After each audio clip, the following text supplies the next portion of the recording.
Bismillahirrahmanirrahim. Alhamdulillahirabbil alamin. Asyhadu an la ilaha illallah wa asyhadu anna Muhammadar Rasulullah. Allahumma shalli ala sayyidina Muhammad wa ala alihi wa sahbihi wa ummatihi ajmain. Assalamualaikum warahmatullahi wabarakatuh.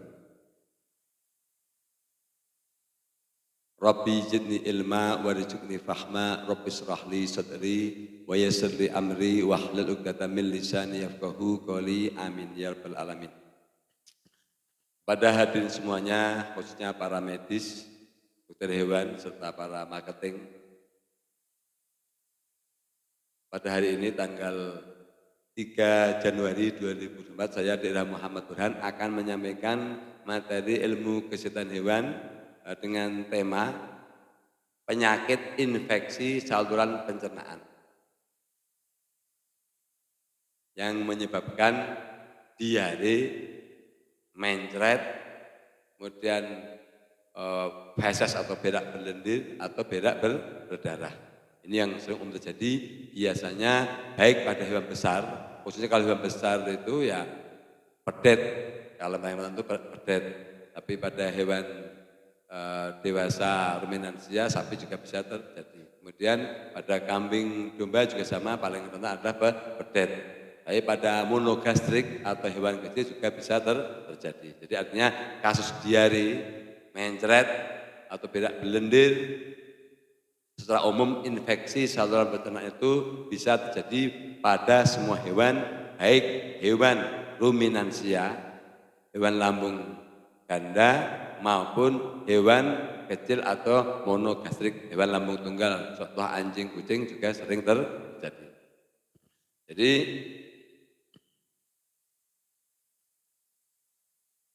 pengertiannya itu adalah infeksi saluran pencernaan, khususnya kalau pada usus halus atau pada enterium itu ya, itu disebutkan enteritis.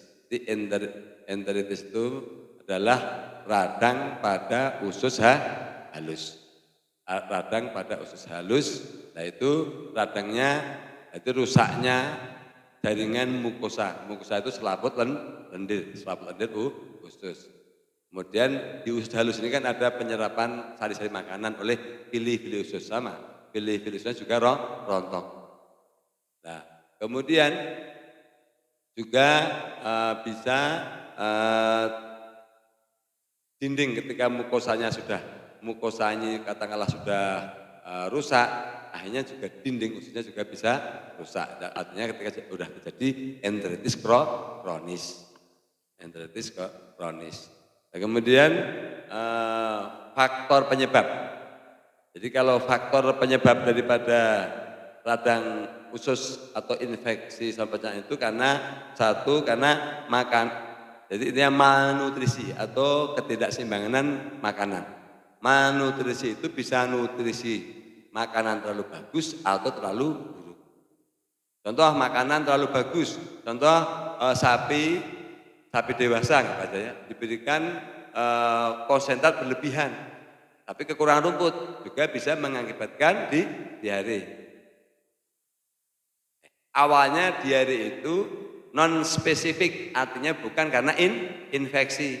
Nah, diare yang non spesifik ini karena makanan, karena katakanlah mengakibatkan peradangan, akhirnya diikuti dengan infeksi oleh bakteri, virus, rickettsia, protozoa.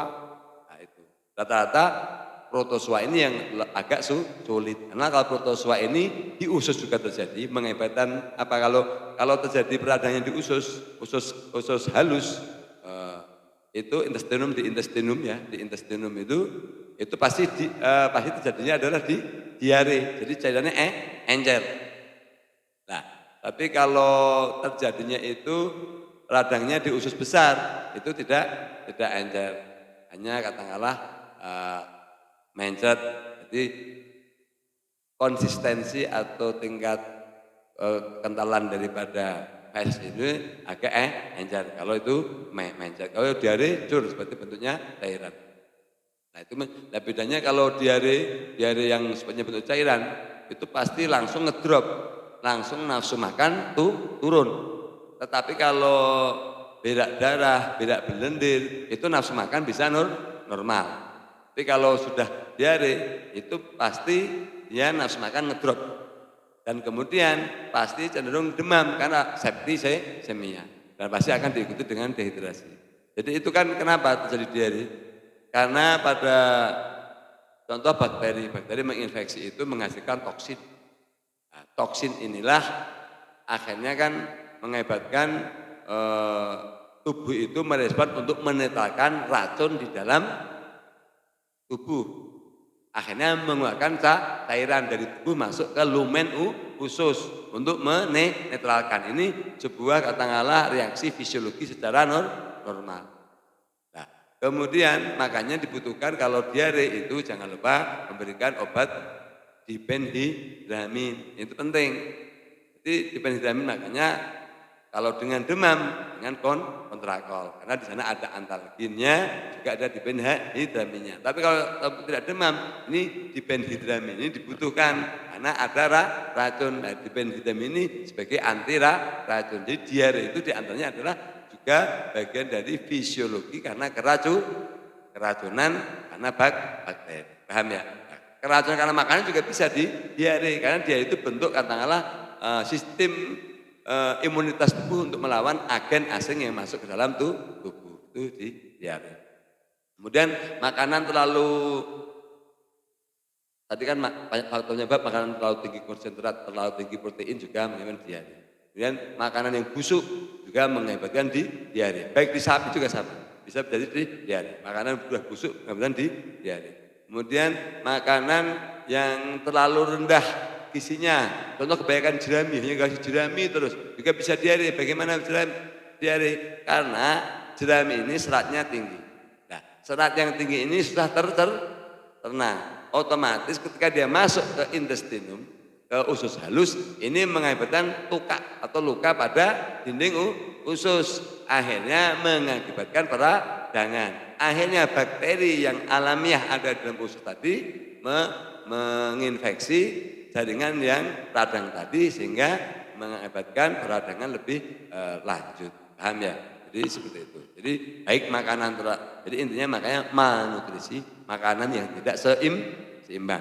Kekurangan terlalu bagus kualitas pakan atau terlalu rendah kualitas pakan. Makanya harus secara ideal. Makanya kalau kondisi diare ini harus dikembalikan ke behavior, tingkah laku normal daripada hewan tersebut. Contoh, makanya selalu ketika saya praktek selalu kan, contoh kucing mencret, sementara makanannya apa saya tanya, makanannya peret, hentikan, kembalikan dulu ke makanan normal dulu itu selalu saya. Sama, kambing juga gitu, makanan biasanya ditambah ampas tahu, jangan, udah kasih rumput dulu aja, jangan terlalu tua, jangan terlalu muda, kembalikan ke normal, itu prinsip pengobatan. Nah, kemudian itu secara mekanisme itu ketika makanan, contoh katakan makanan busuk gitu ya, makanan busuk, anggap aja sapi makan makanannya dikasih makanan yang busuk gitu, makan, kemudian ini mengakibatkan mikroba bakteri di dalam rumen itu meningkat jumlahnya, namanya superpopulasi. Nah, ketika superpopulasi akhirnya lambung sejati atau abomasum ini tidak mampu menetralkan, membunuh semua bakteri tersebut. Akhirnya ada yang lolos ke dalam usus halus. Nah, di usus halus ini akhirnya menjadi patogen. Akhirnya dia berkembang, merusaklah dinding usus. Atau kebalikannya, justru dari usus besar.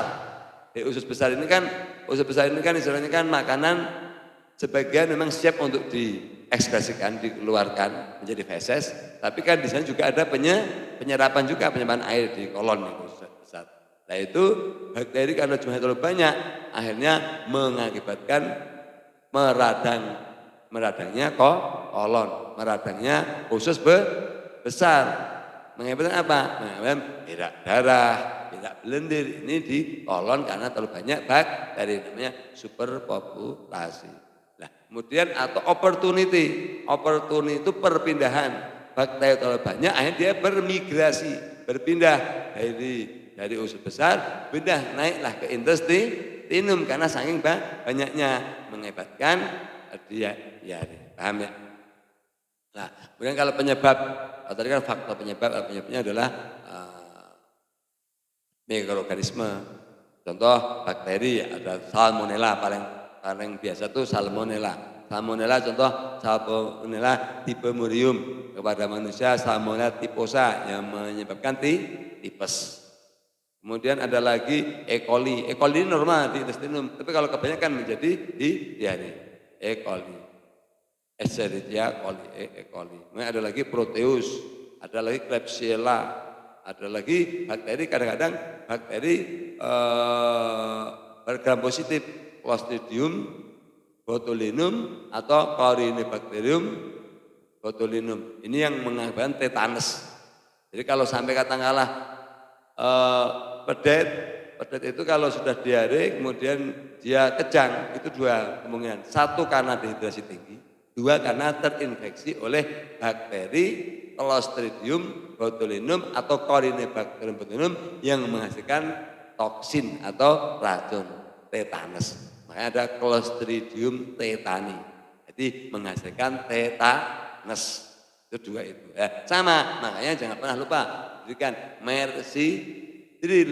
Mersidril ini anti racun, ini penting. Terutama kayak Bapak Rakais yang di lapangan, jadi kalau kasus diare jangan lupa mersi.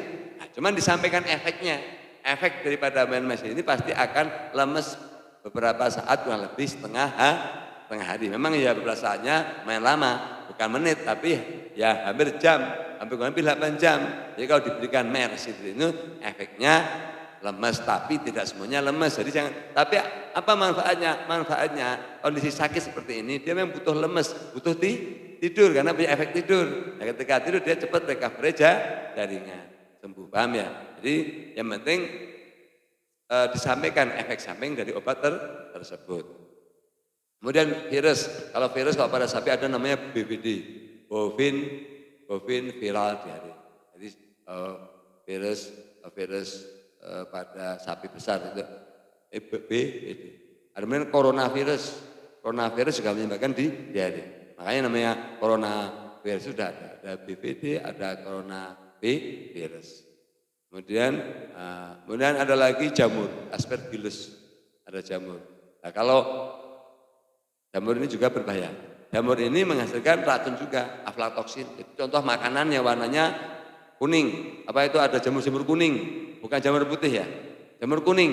Ini mengandung Aspergillus. Nah, Aspergillus ini menghasilkan racun, aflatoksin. Ini bisa mengakibatkan kekejangan. Kemudian itu penyebabnya ada virus, bakteri, rickettsia, protozoa, banyak ada coccidia dan sebagainya. Ini secara umum hampir di semua hewan. Nah, kemudian gejala klinis. Nah, kalau gejala klinisnya itu ya paling spesifik adalah melihat konsistensi daripada feses. Jadi kalau tadi saya sampaikan, kalau diare itu berarti udah air keluar bentuknya udah air. Kemudian atau mencret, atau bedaknya berdarah, atau bedaknya berlendir, mengeras berlendir. Kemudian kalau untuk diare tadi nafsu makan pasti ngedrop, jadi itu turun. Nah, kemudian kalau untuk diare, ini diare ya, ini biasanya dia septisemia, bakteri atau virus di dalam darah. Ini biasanya cermin hidung atau moncong hidung ini kering. Ini tandanya demam, biasanya demam. Kalau udah demam gini nafsu makan benar-benar dia ngedrop. Kemudian pada tingkat lanjut mengakibatkan dehidrasi, kekurangan cairan tubuh. Nah, untuk melihat cairan tubuh itu kita lihat turgor kulit. Nah, kalau kulitnya itu sudah kayak lengket itu diangkat itu istilahnya lambat pulang, lambat kembali, ini berarti tingkat dehidrasinya itu lebih daripada 7%. Kalau udah di atas 10%, biasanya sudah rebahan, sudah tidak mampu berdiri, sudah gemetaran. Kalau 7% dari sini ketahuan. Kalau udah 10% ke atas, itu dia sudah tremor, sudah gemetar.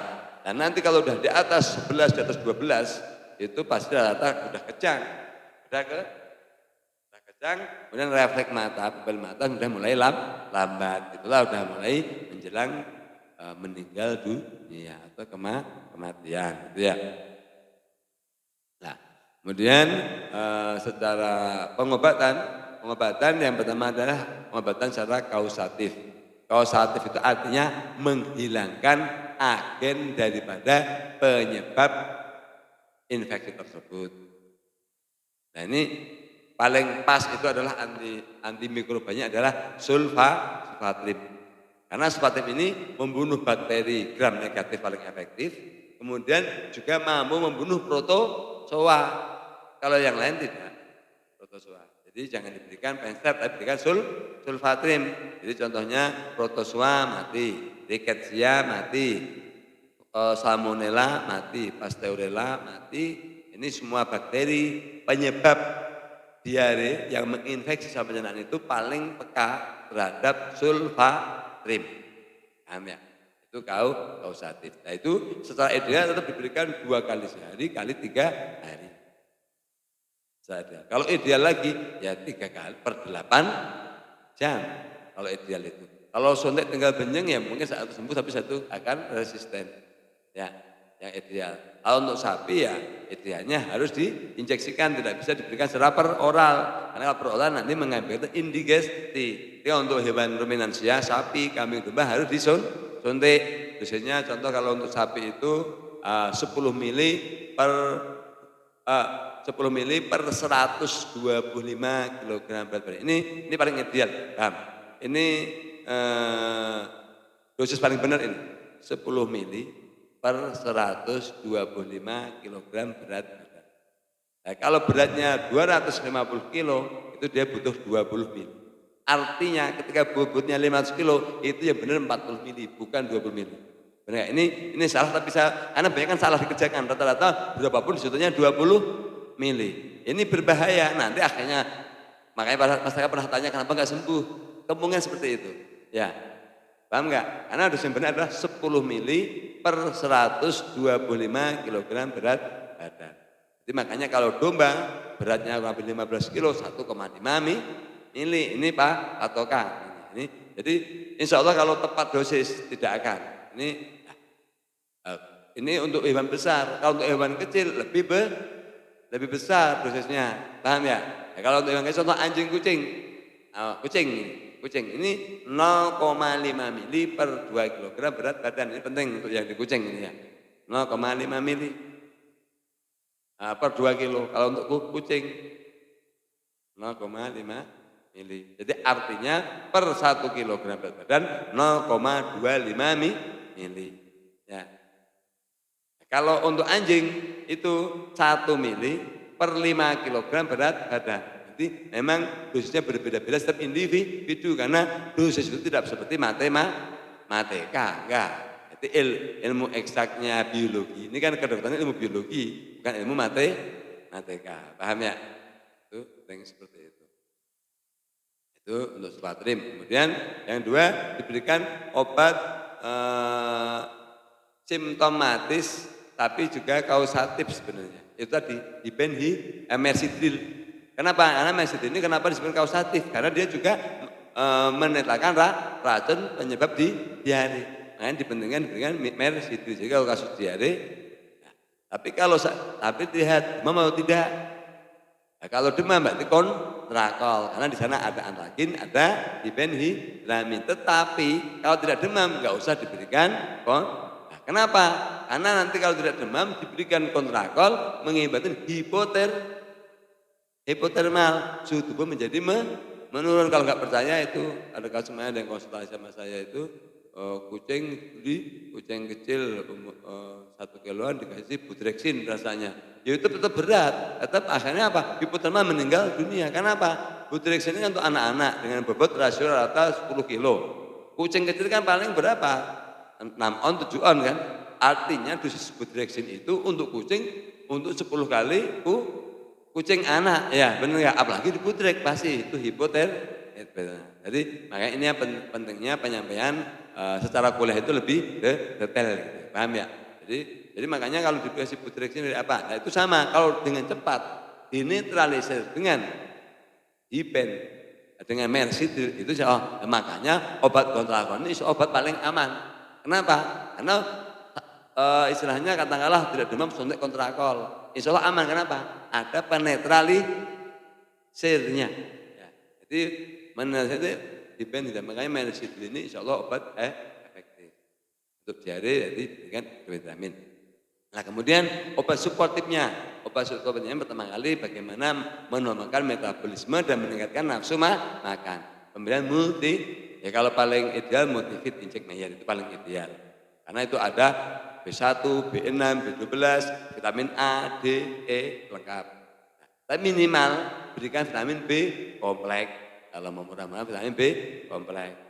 Nah kalau untuk vitamin ini dosis itu istilahnya memang bisa relatif. Artinya tidak harus tepat, tapi yang paling bagus juga tepat. Kalau untuk katakanlah ini untuk yang besar, contoh ini 10 mili per 200 kg berat badan aman. Ya itu contoh sapi berat 500 kilo cukup kasih 20 mili tidak masalah. Tapi kalau untuk antimikroba atau antibiotik tidak boleh. Paham itu ya, itu yang paling penting. Kemudian diberikan jika katakanlah sudah kejang, ini penting. Jika kejang diberi apa? Beri kalsimak, beri kalsimak atau ada orang namanya kalsifit ya, kalsifit injek itu. Kalau udah agak kejang kasih kalsifit. Nah ini kalsi ini penting untuk biar mencegah kejang dan apa? Dan dia kalau udah kejang itu pasti udah hipotermal. Suhunya udah mulai turun. Nah ini dia akan meningkatkan suhu tubuh. Nah, ini untuk kucing penting. Kan saya dulu sering memberikan contoh kan saya. Jadi kalau untuk kucing-kucing sudah dehidrasi parah, itu jangan lupa kalsimak. Kalsimak atau nah itu jangan diencerkan oleh pada kucing, diencerkan. Jadi contoh kucing udah kejang beratnya, misalnya katakanlah yang estim aja lah yang beratnya di bawah 1 kilo, anggap aja berat 7 on gitu ya kucing ya. Itu kasih mak, pengenceran nggak apa-apa, pengenceran itu 0,5 mili. Yang penting diencerkan, paham ya?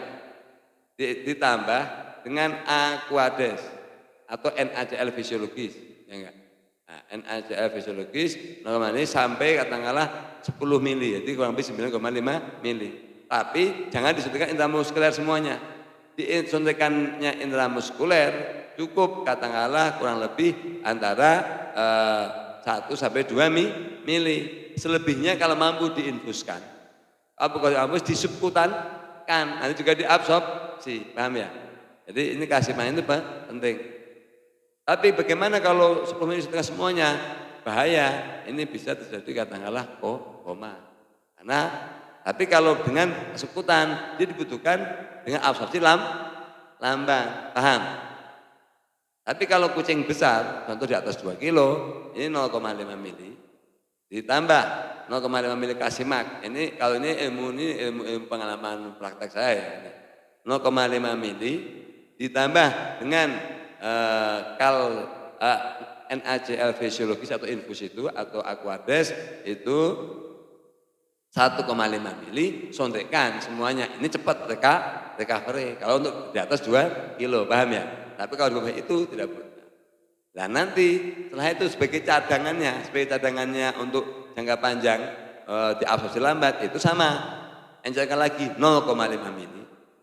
Ditambah dengan Aquades sampai 9 mili, diberikan subkutan semuanya. Jadi totalnya ketemu 1 mili. Ini paling efektif. Paham ya? Itu untuk yang kejang dan sebagainya. Nah kemudian yang tadi simptomatis seandainya demam diberikan obat kontrakol injek antagin. Karena ini penting, karena kalau demamnya cepat turun, dia cepat makan. Kuncinya makannya kan tidak demam sebenarnya cuman. Dia merasa nyaman, dia tidak demam, dia akan makan. Paham ya? Itu.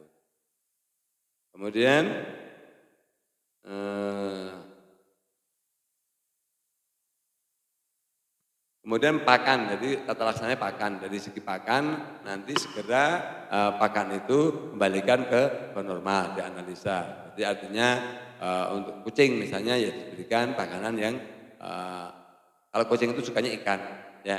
Jadi kalau begitu kasihkan ikan contoh bandeng gitu ya, bandeng yang udah matang. Gitu. Bandeng itu sebenarnya udah matang. Bandeng itu sebenarnya belum digoreng juga, itu sudah matang. Itu kan udah di apa namanya itu bukan di apa namanya apa itu namanya di apa presto, dari presto bandeng itu bandeng Jangan diberikan mentah, dikasih banteng. Itu paling bagus sebenarnya kucing itu diberikan banteng. Kenapa? Karena dia itu asin tidak, tawar tidak, banteng. Jadi bukan ikan asin tapi banteng. Itu paling pas kalau untuk kucing ini. Kemudian kalau untuk anjing yang paling pas itu dengan daging. Beda anjing sama kucing. Kalau kucing itu spesifik dengan ikan, kalau anjing spesifik makanannya dengan daging. Paham ya? Dan artinya semuanya daging, tapi artinya jadi ikan sama daging hewan ternak lah. Kemudian untuk sapi sama, untuk sapi seandainya diberikan konsentratnya dihentikan dulu konsentratnya. Diganti dengan rumput yang tidak terlalu tua, tidak terlalu muda. Kalau tidak makan berusaha disuapin, nanti juga makan.